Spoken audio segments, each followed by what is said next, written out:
రాజీనామా అస్త్రంతో విజయసాయిరెడ్డి తప్పించుకునే ప్రయత్నం చేస్తున్నారని, జగన్తో కలిసి డ్రామాలు ఆడుతున్నారని టీడీపీ రాష్ట్ర ప్రధాన కార్యదర్శి చింతకాయల విజయ్ ఆరోపించారు. వైసీపీ భూస్థాపితం అవుతుందనే ఇండికేషన్ సాయిరెడ్డి రిజైన్తో తెలుస్తుందన్నారు. విజయసాయిరెడ్డి చేసిన అక్రమాలను వెలికి తీస్తానని చెప్పారు.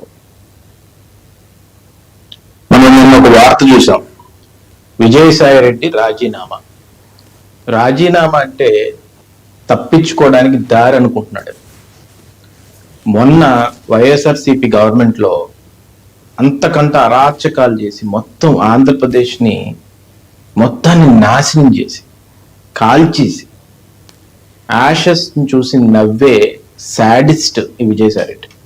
నేను ఎందుకు ఈ మాట అంటున్నానంటే, కొన్ని ఇన్సిడెంట్స్ ప్రతి ఒక్కరికి గుర్తు చేయాలి. ఎందుకంటే ఎంతోమంది మర్చిపోతూ ఉంటాం.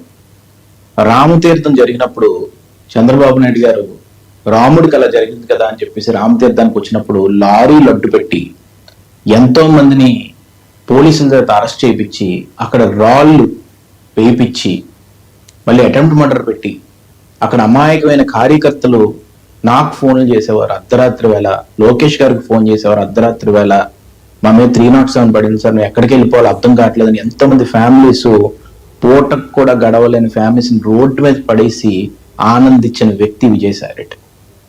ఒక వ్యక్తిని, ఒక లేడీని ఎక్కడి నుంచో ఢిల్లీ నుంచి తీసుకొచ్చి అశోక్ గజపతిరాజు గారు ఆస్తుల మొత్తాన్ని కూడా కాచేవాలని ఆలోచించి వాళ్ళు కొండలేదో ఎక్కడో ఆ ట్రస్ట్ లో ఉంటే అక్కడి నుంచి కూడా గ్రావెల్ని దొంగతనం చేసి ఎంతో దారుణమైన సునకానందం పొందిన వ్యక్తి ఈ విజయసాయిరెడ్డి. ప్రసిద్ధి ఉన్న ఒక ఆలయం లక్ష్మీనరసింహస్వామి ఆలయం.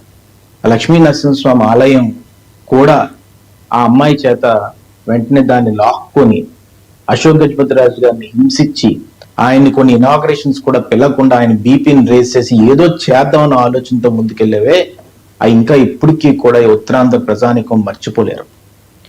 శనివారం వస్తే చాలు ఈ ఉత్తరాంధ్రలో ఏ గోడ పగులుతుందో, ఏ కాలేజీని ఎరక్కొడతావో, లేకపోతే నీ స్వర్ణ భారతి ట్రస్ట్ లోంచి ఏ ఇండస్ట్రియలిస్ట్ దగ్గర నుంచి డబ్బులు తీసుకోవాలో, ఈ ఆలోచన విధానంతో దొంగతనం చేసేవి ఇక్కడ వనరులను కానీ ఇక్కడ భవిష్యత్తును కానీ ఉత్తరాంధ్ర ప్రజానికాన్ని మొత్తం అది ఇప్పటికీ కూడా జనాలు ఇక్కడ మర్చిపోలేరు.